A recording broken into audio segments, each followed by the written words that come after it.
All right. Hi friends. Uh, Welcome to the next episode. आज हम आने वाले कुछ प्रोजेक्ट्स जो कि एयर ड्रॉप कर सकते हैं इसका सीरीज एक्सटेंड कर रहे हैं। तो ऑब्जेक्टिव ये है कि बहुत ही इंपॉर्टेंट कॉन्सेप्ट होता है स्केलिंग अप और layer two scale up blockchain में। तो पहले तो इसको डिस्कस करेंगे और फिर उसमें कुछ प्रोजेक्ट्स आ रहे हैं जो कि बेसिकली एयर ड्रॉप्स कर सकते हैं, जिसमें से एक ने कर दिया है बट बाकी और कर सकते हैं। तो वो सेकंड पार्ट में डिस्कस करेंगे कि एक्चुअली में क्या क्या चीज़ें हो सकती हैं आगे चल के। तो सबसे पहले कॉन्सेप्ट क्लियर करेंगे, देन बताएंगे कि क्या क्या प्रोजेक्ट्स हैं जो कि काफ़ी इंटरेस्टिंग है एयर ड्रॉप्स के कॉन्टेक्स्ट में।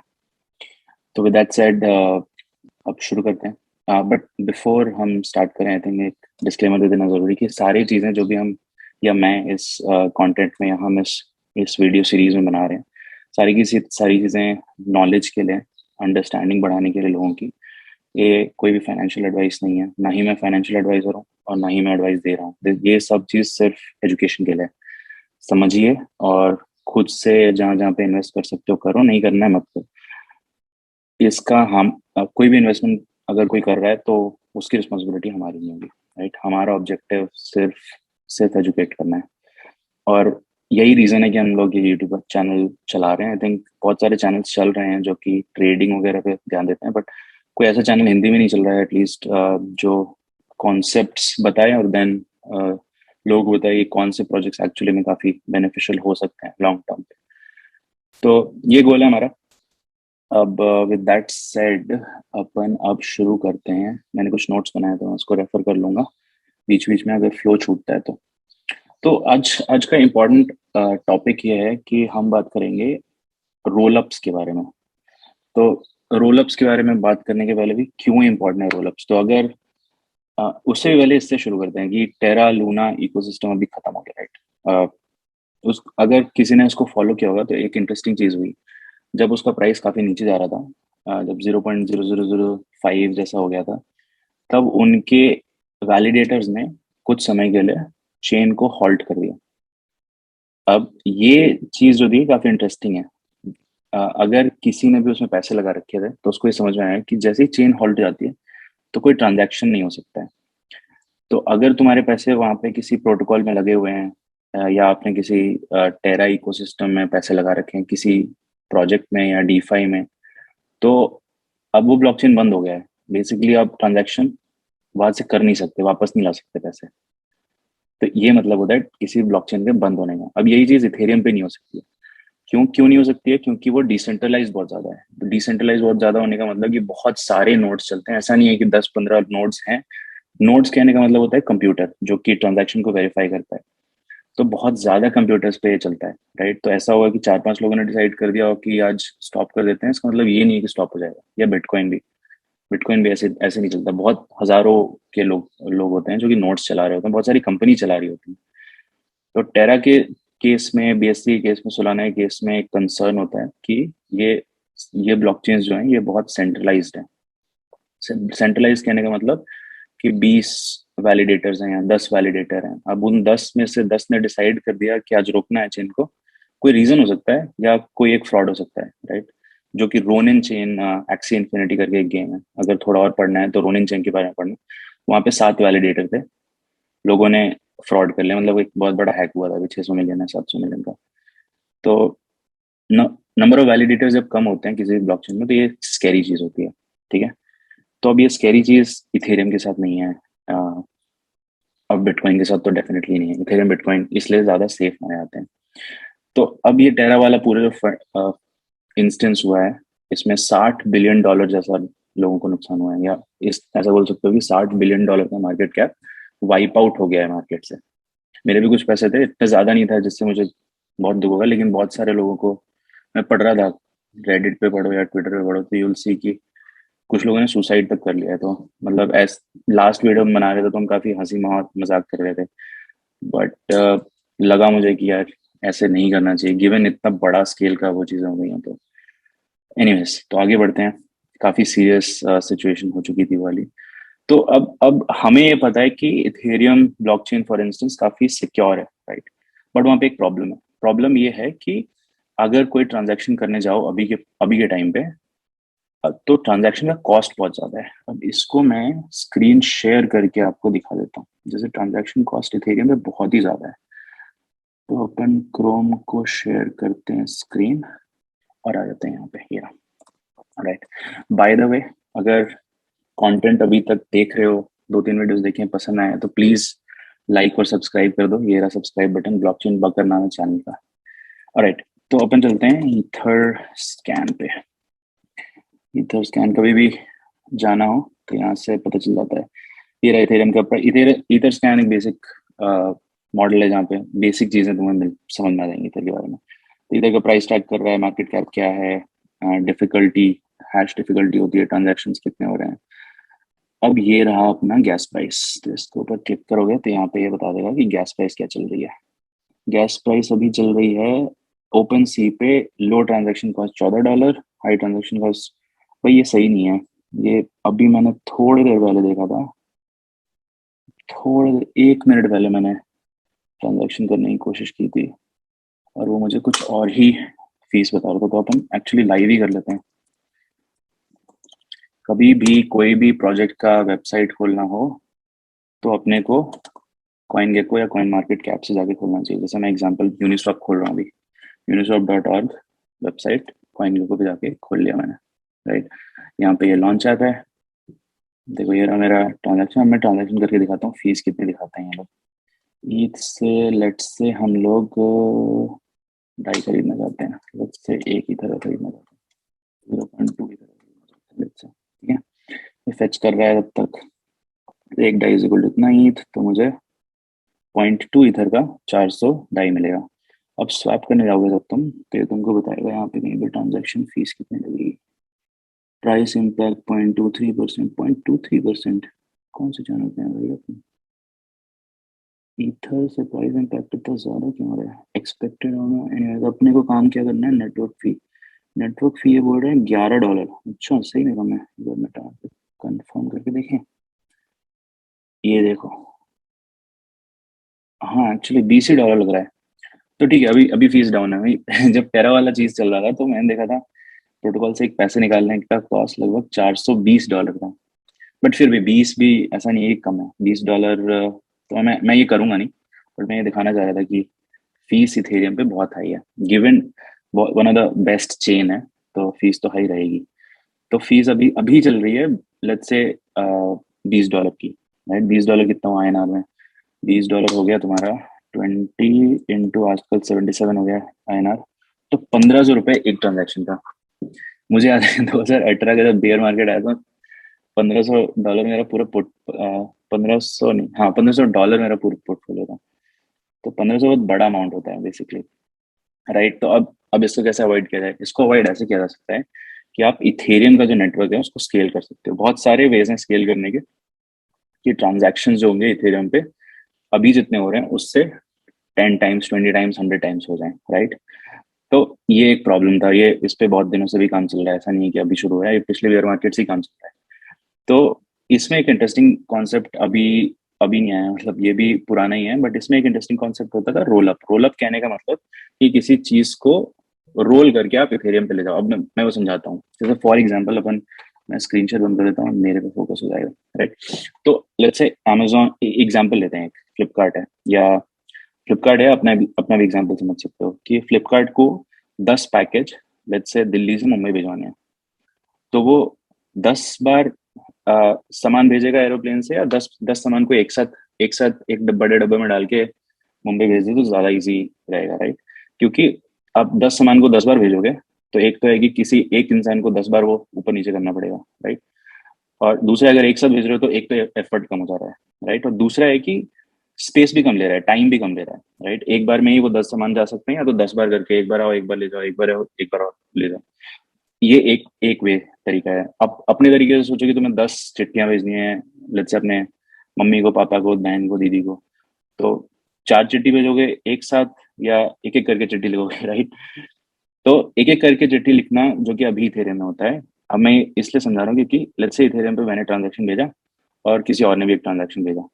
तो अब क्या होगा, वहां पे हम दोनों के बीच में ये होगा कि किसका ट्रांजेक्शन पहले जाए। ये इथेरियम कैसे डिसाइड करता है?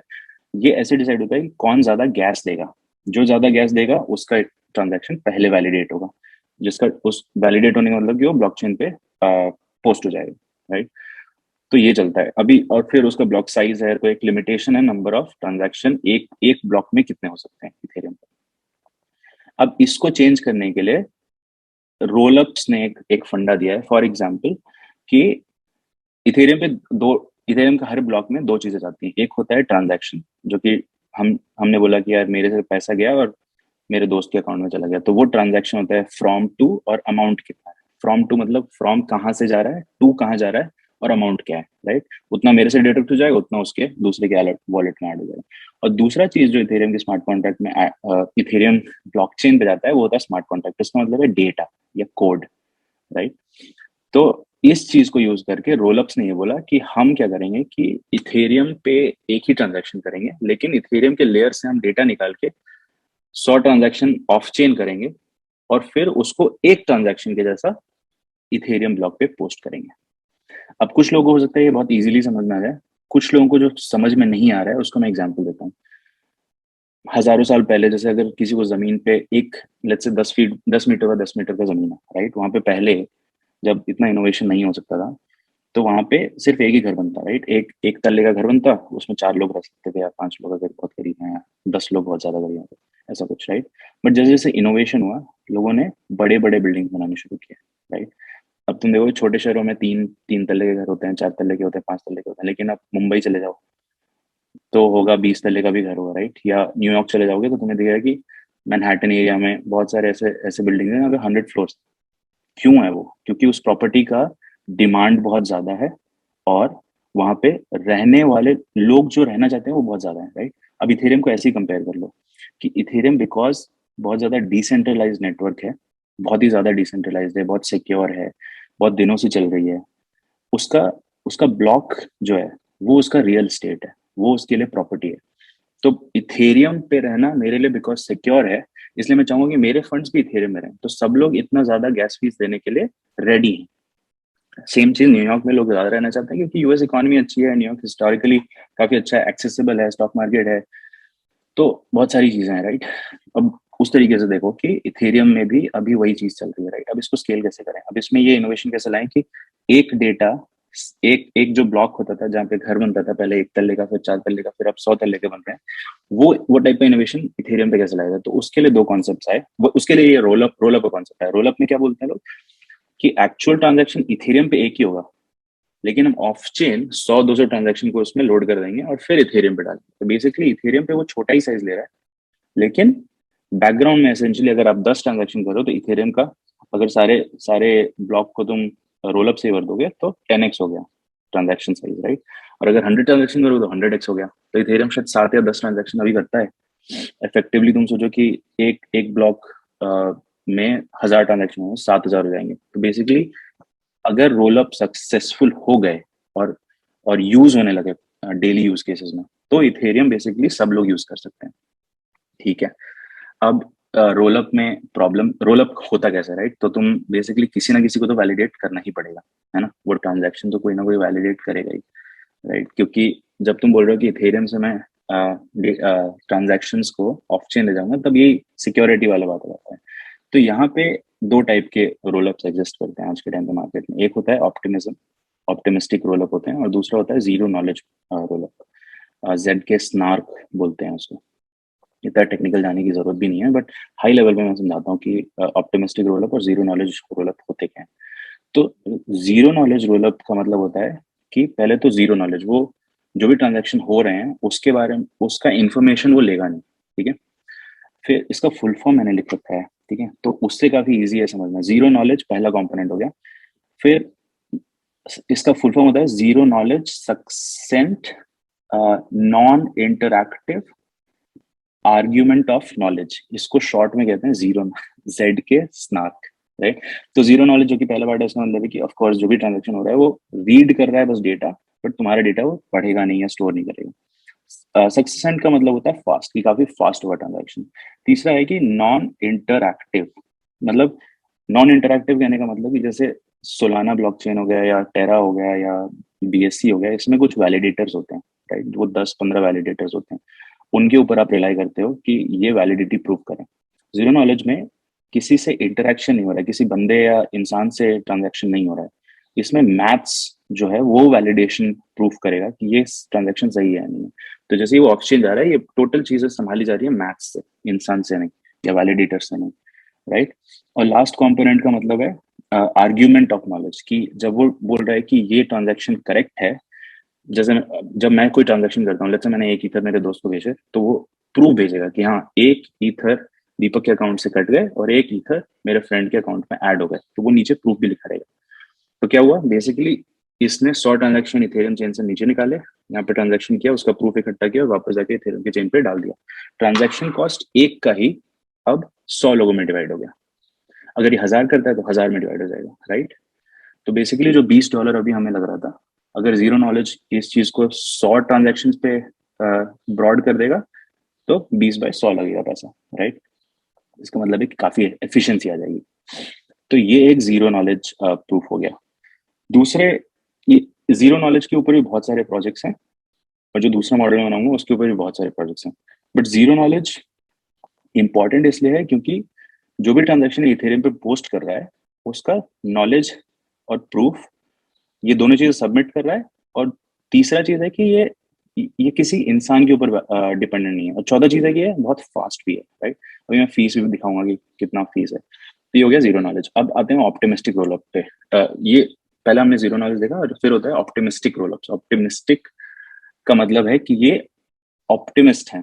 अब इसमें इसमें क्या होता है कि कुछ जैसे हर समय इथेरियम चेन पे ऑप्टिमिस्टिक रोलअप पे वैलिडेटर्स वैलिडेट कर रहे होते हैं ट्रांजैक्शंस। ये बोलता है कि जो भी डेटा आ रहा है उसको मैं सही मानूंगा, लेकिन पूरा नेटवर्क उस चीज को गलत प्रूफ कर सकता है। अगर गलत प्रूफ करेगा तो जिसने भी वो डेटा सबमिट किया है, मैं धीरे धीरे हर चीज समझाऊंगा, जिसने भी वो डेटा सबमिट किया है या ट्रांजैक्शन को वैलिडेट किया है, उसका थोड़ा सा फंड डिडक्ट हो जाएगा।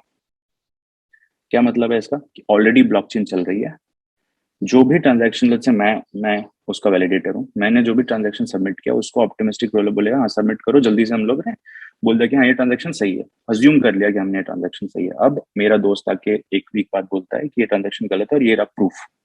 तो क्या होगा, अगर मैं वैलिडेटर था जिसने ये चीज बोला है कि हाँ ये ट्रांजैक्शन सही था, तो वैलिडेटर बनने के लिए आपको एक particular set of Ethereum, typically let's say Ethereum का चेन है, तो इथेरियम पे स्टेक करना पड़ता है। 32 होता है एक नोड चलाने के लिए, मतलब एक कंप्यूटर एज अ वैलिडेटर चलाने के लिए 32 इथेरियम चाहिए होते हैं, जो कि ऑलरेडी बड़ा अमाउंट है। उसका एक सर्टेन पोर्शन स्लैश कर दिया जाएगा अगर तुमने गलत ट्रांजेक्शन सबमिट किया और किसी ने पकड़ लिया। इसमें कैसे चल रहा है सिस्टम, इसमें सिस्टम ऐसे चल रहा है कि तुम ट्रांजेक्शन सबमिट करो, पूरी दुनिया इसको देख सकती है, किसी एक ने भी इसको प्रूव कर दिया कि गलत है, तुम्हारे थोड़े पैसे गए, तो तुम कभी गलत ट्रांजेक्शन डालोगे ही नहीं, राइट। इंसेंटिव तुमको है कि तुम गलत ट्रांजेक्शन नहीं डालोगे। तो ऐसे चलता है ऑप्टिमिस्टिक रोलअप। तो ये दो टाइप के रोलअप्स हो गए। जी के रोलअप में 2-3 प्रोजेक्ट्स जो आ रहे हैं उसमें से अब मैं स्क्रीन शेयर कर लेता हूँ। तो स्क्रीन शेयर करके अपन अब प्रोजेक्ट्स के बारे में बात कर लेंगे। Yep. तो पहले अपन देखते हैं, ये रहा L2 बीट नाम है वेबसाइट का, इसमें सारे के सारे लेयर 2 प्रोजेक्ट्स लिस्टेड है, ठीक है। तो इंटरेस्टिंग लेयर 2 प्रोजेक्ट्स हैं तुम्हारे आर्बिट्रम, DYDX एक ऐप है। तो DYDX लेयर 2 नहीं है, लेयर 2 के ऊपर बना हुआ एक ऐप है, उसके ऊपर नहीं जाएंगे। तो ऑप्टिमिज्म एक लेयर 2 एप्लीकेशन है बेसिकली। इसमें ये भी डाल देंगे ना हम, हाँ यहाँ पे लिखा हुआ है, देखो टेक्नोलॉजी लिखा हुआ है ना। तो आर्बिट्रम क्या है, ऑप्टिमिस्टिक रोलअप है। जो हम दूसरा वाला बोले कि ऑप्टिमिस्ट है, आगे बढ़ते जाएगा, किसी ने अगर गलत प्रूव कर दिया तो वैलिडेटर का थोड़ा पैसा चल जाएगा, थोड़ा नहीं काफी है। ऑप्टिमिस्टिक रोलअप भी ऑप्टिमिज्म भी ऑप्टिमिस्टिक रोलअप है। लूपरिंग प्रोजेक्ट ऑलरेडी लाइव है, टोकन ऑलरेडी लाइव है, जेड के रोलअप है। मेंटिस ऑप्टिमिज्म का एक फोर्क है, ऑप्टिमिज्म जो ये रहा इसका एक फोर्क है, इसका भी टोकन ऑलरेडी लाइव है, ठीक है। बट यहाँ पे एक इंटरेस्टिंग प्रोजेक्ट है जी के सिंक, ये रहा, ये अभी तक लाइव नहीं हुआ है, ठीक है। और इसका मैंने वेबसाइट भी खोल रखा है, ये लाइव नहीं हुआ है। आर्बिट लाइव नहीं हुआ मतलब टोकन लाइव नहीं हुआ, क्या बोलते हैं उसको, तुम्हारा ब्लॉकचेन लाइव है। तो आर्बिट्रम, ऑप्टिमिज्म और जीके सिंक, एक और होना चाहिए, तो जेड के स्टार्क भी होना चाहिए। स्टार्क नहीं है क्या, इम्यूटेबल एक्स ऑलरेडी लाइव है, ये भी बहुत बड़ा प्रोजेक्ट है। और इस ये बेसिकली सिर्फ एनएफटी के ऊपर फोकस करता है। स्टार्क नेटवर्क नहीं है यहाँ पे। ठीक है, अपन मैं दिखा दूंगा एनीवेज। पॉलीगेस पॉलीगॉन हर्मेस है, इसका भी टोकन ऑलरेडी लाइव है। कॉइन के ग्रुप जाके देखो, आई थिंक $4-5 का मिल रहा है। लेयर टू फाइनेंस ऐप होगा। स्टार्क नेट, ये रहा स्टार्क नेट, ये रहा स्टार्क नेट। ये बहुत ही बड़ा प्रोजेक्ट है। इसी का एक सब्सिडियरी या पार्ट ऑफ द प्रोजेक्ट बोल दो Immutable X. Immutable X Starknet पे बना हुआ है। तो बहुत ही ज्यादा बड़े प्रोजेक्ट हैं। फिर से गिना देता हूँ, Starknet, zkSync number 7 ये वाला, फिर है ऑप्टिमिज्म, और चौथा है आर्बिट्रम। ये 4 बहुत बड़े प्रोजेक्ट हैं। ऑफ कोर्स बाकी भी बड़े हैं, जैसे कि तुम्हारा डिवाइड एक्स तो ऐप है, बट यहाँ पे और एजटेक है, पॉलीगॉन हर्मेस बड़ा है, मेटिस डाओ, मेटिस एंड्रोमेडा बड़ा है। बट अभी तक देखोगे, जैसे यहाँ पे टीवीएल भी होगा, ये रहा टीवीएल, देखोगे तो सबसे ज्यादा आर्बिट्रम में है। और अब बताते हैं अपन आते हैं इंटरेस्टिंग चीजों पे कि आर्बिट्रम के ऊपर को पहले डिस्कस कर लेते हैं। आर्बिट्रम के ऊपर अभी तक 2.75 बिलियन के टोटल वैल्यू लॉक्ड है, और इसका एक भी टोकन नहीं है। तो ये एक इंपॉर्टेंट चीज हो जाती है भैया समझने के लिए। अब मैं तुम्हें दिखाता हूँ कि इस पे तो अपन बाद में आएंगे, डीफाई लामा पे चलते हैं। ये रहा, इस पे देख लो। जैसे अगर किसी ब्लॉकचेन के बारे में समझना है कि वो क्या कर रही है, तो यहाँ पे डीफाई लामा पे आ जाना, और वो आर्बिट्रम ये रहा, ये बोल रहा है 1.4 बिलियन है बेसिकली। एक ही वैल्यू अगर किसी, बेसिकली अगर मैंने स्टेक किया तो जनरली, ये मैं नहीं समझाऊंगा, बाद में समझ लेना कि ये दोनों चीजें डिफरेंट वैल्यू क्यों दिखा दिखा रही है। तो ये रहा आर्बिट्रम। आर्बिट्रम को क्लिक करके देख सकते हो कि क्या क्या चीजें यहाँ पे स्टेक्ड हैं। बाकी एक इंटरेस्टिंग चीज जो मैं देख रहा था आर्बिट्रम में, ये देखो, आर्बिट्रम में बेसिकली टोटल वैल्यू तो कम हो गया है, लेकिन अगर इसी चीज को मैं इथेरियम पे देखूंगा या ईथ के टर्म्स पे देखूंगा, तो इथेरियम के टर्म्स पे अभी भी बढ़ रहा है। तो नंबर ऑफ टोकन्स जो है वो बढ़ रहे हैं, बट वैल्यू कम हो गई, क्योंकि पूरा मार्केट ही कम है। काफी इंटरेस्टिंग चीज है, राइट। तो अगर कुछ चीजें पढ़नी होंगी यहाँ पे, जहाँ जहाँ सोशल मीडिया है, सोशल मीडिया फॉलो कर लेना, क्योंकि ये कभी कभी बताते हैं क्या क्या करना है, कब एयर ड्रॉप हो रहा है, नहीं हो रहा है। ओके, तो पहला प्रोजेक्ट ये रहा आर्बिट्रम। आर्बिट्रम का वेबसाइट यही है, हमेशा रिलायबल सोर्सेज से जाएं, या तो यहीं से arbitrum.io का वेबसाइट उठाओ।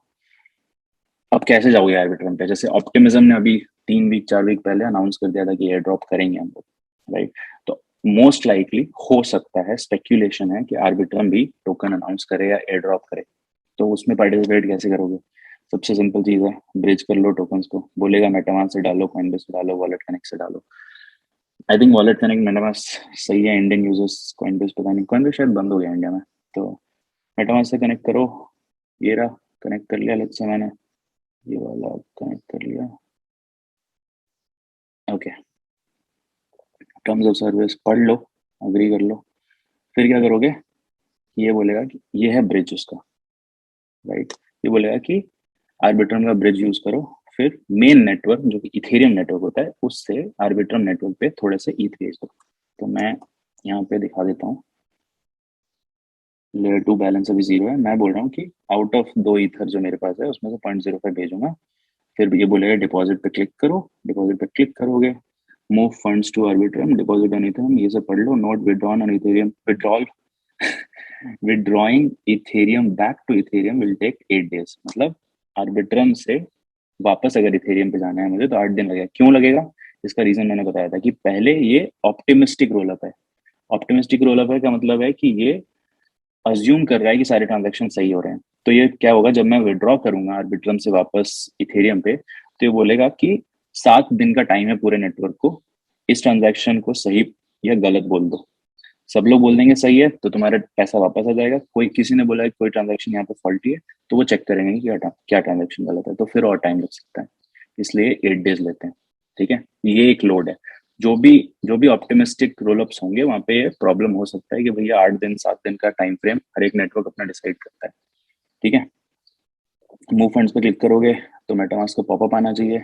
मेटामास्क का पॉपअप बोलेगा कि भैया देखो, ये देखो, गैस फीस अभी लग रही है कम, $8 लग रही है। तो बहुत सही टाइम है। जब मैंने पहली बार यूज किया था, लगभग 6 महीने पहले या 7 महीने पहले, जब मैं पहली बार फंड ट्रांसफर करा था, ये वॉलेट नहीं है, दूसरा वॉलेट है, तब फीस था लगभग $40।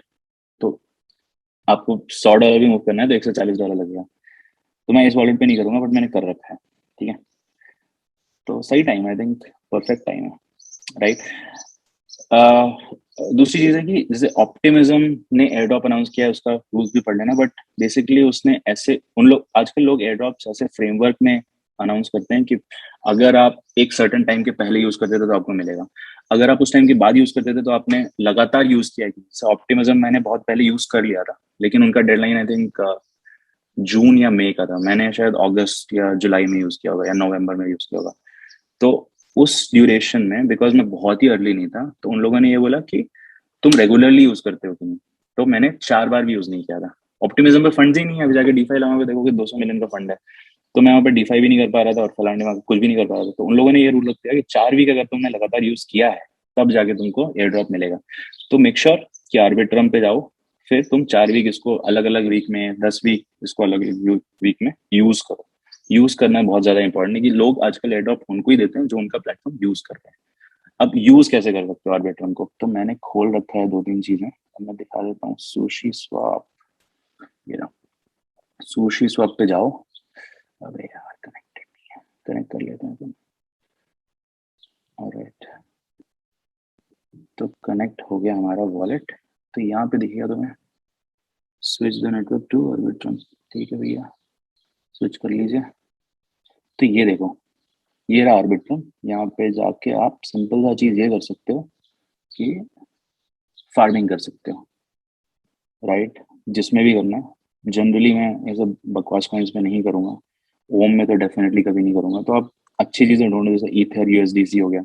ईथर यूएसडीसी पे अगर 30% 1% रहा है, अच्छा है, सही है, जिसको मन करे कर सकते हैं। डाई पे मिल रहा है 27%, तो अच्छी बात है, राइट। ये सब चीजें कर सकते हो आर्बिट्रम पे, और ये सिर्फ आर्बिट्रम पे है, ये 38% ईथर डाई पे, राइट। इसको अगर ये समझ में नहीं आता तो हमारा लिक्विडिटी नेटवर्क, लिक्विडिटी प्रोवाइडिंग वाला एपिसोड देखो और समझ में आ जाएगा आपको। ठीक है, बट किसी छोटे मोटे कॉइन पे नहीं करना है, ऐसे परसेंटेज देख के सिर्फ मत कर लेना कि ये रहा परसेंटेज 84 दे रहा है तो कर लिया जबरदस्ती का। ठीक है, जैसे मैजिक का प्राइस 3-4 महीने पहले $6 पे था, आज $0.6 पे है, तो 84% तो दे रहे हैं, लेकिन एक्चुअली में टोकन का प्राइस 1/6 हो गया है, 1/7 हो गया है। तो तुमने अगर $1400 डाले होते तो $200 हो जाता वो 200 नहीं होता, क्योंकि लिक्विडिटी प्रोवाइडिंग ऐसे काम नहीं करती है, बट पोर्टफोलियो बहुत कम हो जाता है। तो 84% के कारण पैसे मत डालो। अपन ने लिक्विडिटी पे काफी बात कर रखी है, प्लीज जाके देखो। तो आर्बिट्रम हो गया, ठीक है। अब आते हैं अपन दूसरे प्रोजेक्ट पे, मैंने खोल रखे हैं सारे के सारे। आर्बिट्रम के बाद मेरा क्या था, क्या दिखाना था, जीके सिंह, ये रहा, राइट। जीके सिंह कैसे काम करता है, जीके सिंह वो मैथ वाला है, जीरो नॉलेज पे बेस्ड है। कभी भी समझना हो ज्यादा तो प्लीज L2Beat पे जाओ, यहाँ पे इन्फॉर्मेशन दिया हुआ है। हर एक प्रोजेक्ट के अंदर भी जा सकते हो, आर्बिट्रम क्या करता है, रिस्क क्या क्या है, ये सब चीजें समझना बहुत जरूरी है, डिटेल में समझना। ये रहा, मैं इसको शो नोट्स में भी डाल दूंगा, ये सब चीजें कैसे प्रूव होती हैं, क्या रेफरेंसेस हैं। ठीक है, तो अपन आ जाते हैं जीके सिंह पे। अब ये मुझे ज्यादा ज्यादा इंटरेस्टिंग लगता है, और विटाली के भी वीडियोस हैं जिसमें वो बोल रखा है कि जीरो नॉलेज प्रूफ ज्यादा इंपॉर्टेंट है, राइट। जीके सिंह पे जाओ, ये रहा वेबसाइट gkSync.io, हमेशा रिलायबल सोर्सेज से जाओ। डीफाई लामा पे जाओ, जीके सिंह का वेबसाइट उठाओ और फिर यहाँ पे आ जाओ। V2 is now on testnet, ये तो पढ़ लिया था मैंने, ठीक है। तो ओपन वॉलेट पे क्लिक करोगे तो ये बोलेंगे कि अच्छा कैसे करना है, देखते हैं क्या क्या ऑप्शन आते हैं। मैंने वॉलेट कनेक्ट कर लिया तो शायद मैं स्टेप्स नहीं दिखा, अच्छा ये रहा। यहाँ पे आओगे, ये 3 ऑप्शन रहेंगे। आर्जेंट पे अपन वीडियो बनाएंगे बहुत जल्दी इसका, ये आर्जेंट वॉलेट है, ये बहुत इंटरेस्टिंग वॉलेट है। फिर इथेरियम वॉलेट, इथेरियम वॉलेट पे क्लिक करो, ये 2-3 ऑप्शन देगा, थोड़ा वेट करना, वेबसाइट इनकी थोड़ी सी स्लो है। डबल क्लिक ट्रिपल क्लिक करोगे तो फिर वही रीलोड करना पड़ेगा। फिर ऑप्शन देगा मेटामास्क का, मेटामास्क पे क्लिक करो, क्लिक कर दिया हमने। अब फिर हमारा allow this site to switch the network to Ethereum network, ठीक है भैया, स्विच कर लीजिए। कर लिया स्विच, ये रहा मेरा वॉलेट एड्रेस आ गया, ठीक है। अब मैंने इस वाले पे करा नहीं है ट्रांसफर, मेरे दूसरे वॉलेट्स पे मैंने ट्रांसफर कर रखा है। लेकिन इंटरेस्टिंग बात ये है इसमें कि आप पैसे जो ट्रांसफर करोगे, एक तो ऑप्शन ये होता है, 2 ऑप्शन नहीं है, ये समझ लो ध्यान से। एक है कि ये इसमें क्रेडिट कार्ड का भी ऑप्शन है कि आप क्रेडिट कार्ड से या डेबिट कार्ड से पैसे निकाल लो। दूसरा है कि इथेरियम पे अगर पैसे पड़े हैं तो आप ट्रांसफर कर लो ब्रिज, जो कि मैंने किया था, मैंने जीके सिंह का ब्रिज यूज किया था। अब यहाँ पे आ जाओ, देख लेते हैं इस पे कैसा फीस लग रहा है। 0.05 इथेरियम लेट से मैं ट्रांसफर कर रहा हूँ, तो फीस ये कितना बोल रहा है देखते हैं। इस पे बोल रहा है $11 फीस लगेगा, थोड़ा सा ज्यादा है ऑप्टिमिस्टिक रोलक से, लेकिन ये मैथ से करता है तो इसलिए मैं इसको ज्यादा फेवर करता हूँ। लेकिन तुम एक और काम कर सकते हो, $11 तुमको नहीं देना है अलग से, तो तुम रैंप अप, अबे कैंसिल करो इसको, वापस वापस जाओ थोड़ा पीछे, और ये रहा, हाँ रैंप, या ये 2-3 मून पे शायद, ओ यहाँ पे नहीं चल रहा है, अच्छा जो भी है, बट यहाँ पे तुमको 2 से 3% फीस लगेगी। 2 से 3% फीस मतलब $100 अगर तुमने डाला तो 3% से 5%, तो तुम्हारा $5 लग गया। जबकि जब हम इथेरियम से जीके जीके सिंह पे आ रहे हैं तो हमें लगभग $12 जैसा लग रहा है, राइट। तो वो पैसे बचाने के लिए आप सीधे credit card debit card use कर सकते हो, ठीक है। दूसरी चीज, कौन, अब जैसे जीके सिंह पे पैसे डाल लिए, अब यूज कैसे करोगे? जीके सिंह का तो कोई फार्मिंग वार्मिंग चल नहीं रहा है, तो ये रहा। आ जाओ अपना सेफेस्ट पॉइंट DeFi लामा पे, यहाँ पे जाओ और टाइप करो ZKSYNC, तो ये बता देगा कि कौन कौन से ऐप्स चल रहे हैं जीके सिंह पे। देखो, जीके सिंह पे बस एक ऐप चल रहा है, जिगजैग। जिगजैग एक एक्सचेंज है, इसके बारे में अपन वीडियो बनाएंगे, लेकिन हो सकता है कि ये भी एयर ड्रॉप कर दे, तो इसको यूज करो, जीके सिंह को यूज करो। आ, फिर दूसरी चीज क्या थी, आर्बिट्रम। यहाँ पे आ जाओ, आर्बिट्रम पे आ जाओ, आर्बिट्रम सर्च करो। अब ये बता देगा कि आर्बिट्रम पे कितने कॉइन, देखो आर्बिट्रम पे कितने सारे coins। तो जाओ यूज करो आर्बिट्रम, इथेरियम नेटवर्क पे है, GMX कर भी इथेरियम आर्बिट्रम पे। मैं सुशी स्वैप पे आर्बिट्रम पे थोड़ी सी फार्मिंग कर रहा हूँ, तो वो शायद मुझे as an early user count करे नहीं करे, I don't know, but active user बनना ज्यादा इंपॉर्टेंट है, ठीक है। और क्रेडिबल साइट है DeFi लामा। बेसिकली ये देखोगे तो ज्यादा इंटरेस्टिंग ये है कि, ये भी नहीं, इंटरेस्टिंग ये है कि मार्केट नीचे जा रही है और लोगों ने फिर भी इथेरियम आर्बिट्रम पे पैसे जमा किए हैं, तो बढ़िया है ये।